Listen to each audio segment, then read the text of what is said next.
വളരെ റിച്ച് ആയിട്ടുള്ളൊരു carrot mushroom സൂപ്പാണ് കേട്ടോ ഇന്ന് ഉണ്ടാക്കുന്നത്. ക്യാരറ്റ് മഷ്റൂം സൂപ്പ് ഉണ്ടാക്കാൻ വേണ്ടിയിട്ട് നമുക്ക് ആവശ്യമുള്ളത് സ്ലൈസ് ചെയ്ത ക്യാരറ്റ്, അതുപോലെ മഷ്റൂം, നമ്മൾ ഇവിടെ ബട്ടൺ മഷ്റൂമാണ് യൂസ് ചെയ്തത്, പിന്നെ ചെറിയ ഉള്ളി ചെറുതായിട്ട് അരിഞ്ഞത്, മല്ലിയില, കൂടാതെ വെളുത്തുള്ളി ചെറുതായിട്ട് അരിഞ്ഞത്. ഇനി ഒരു പ്രഷർ കുക്കർ അടുപ്പത്ത് വെച്ചതിന് ശേഷം നമുക്കതിലേക്ക് 1 ടീസ്പൂൺ ബട്ടർ ചേർക്കാം. ബട്ടർ നല്ലതുപോലെ ഒന്ന് മെൽട്ടായി വന്നാൽ അതിലേക്ക് നമുക്ക് ചോപ്പ് ചെയ്ത് വെച്ചിട്ടുള്ള ഗാർലിക് ആഡ് ചെയ്യാം. ഇതൊന്ന് നല്ലതുപോലെ ഒന്ന് സോട്ട് ചെയ്യുക. ഇനി നമുക്കതിലേക്ക് ക്യാരറ്റും അതുപോലെ മഷ്റൂമും ആഡ് ചെയ്യാം. ഇതിലേക്ക് ചെറിയ ഉള്ളി ചോപ്പ് ചെയ്തത് ആഡ് ചെയ്യാം.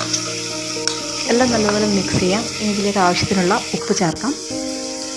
ആവശ്യത്തിന് വെള്ളവും ഒഴിച്ചിട്ട് നമുക്ക് കുക്കർ ക്ലോസ് ചെയ്ത് 2 വിസിൽ അടിച്ചിട്ട് തണുത്തതിന് ശേഷം നമുക്ക് ബ്ലെൻഡ് ചെയ്തെടുക്കാം. ഒരു ബൈറ്റിന് വേണ്ടിയിട്ട് നമുക്ക് കുറച്ച് മഷ്റൂംസ് അതിൽ നിന്ന് മാറ്റി വയ്ക്കാം. ബ്ലെൻഡ് ചെയ്ത മിക്സ്ചർ നമുക്ക് വീണ്ടും കുക്കറിലേക്ക് മാറ്റിയതിന് ശേഷം നമ്മൾ മാറ്റി വെച്ചിട്ടുള്ള മഷ്റൂംസ് ആഡ് ചെയ്യാം. ഇനി ഇതിലേക്ക് വെള്ളം ആവശ്യത്തിന് ഒഴിച്ചിട്ട് നമുക്കതിലേക്ക് മല്ലിയില ചേർക്കാം. ഇനി ഇതിലേക്ക് എരിവിന് വേണ്ടിയിട്ട് നമുക്ക് കുറച്ച് കുരുമുളക് പൊടി കൂടി ആഡ് ചെയ്യാം. ഒന്ന് തിളച്ച് വരുമ്പോൾ ഗ്യാസ് ഓഫ് ചെയ്യാം. ഇത് സെർവ് ചെയ്യാം. വളരെ ടേസ്റ്റിയും ഹെൽത്തിയും ആയിട്ടുള്ളൊരു സൂപ്പായിട്ട് എല്ലാവരും ട്രൈ ചെയ്ത് നോക്കണേ.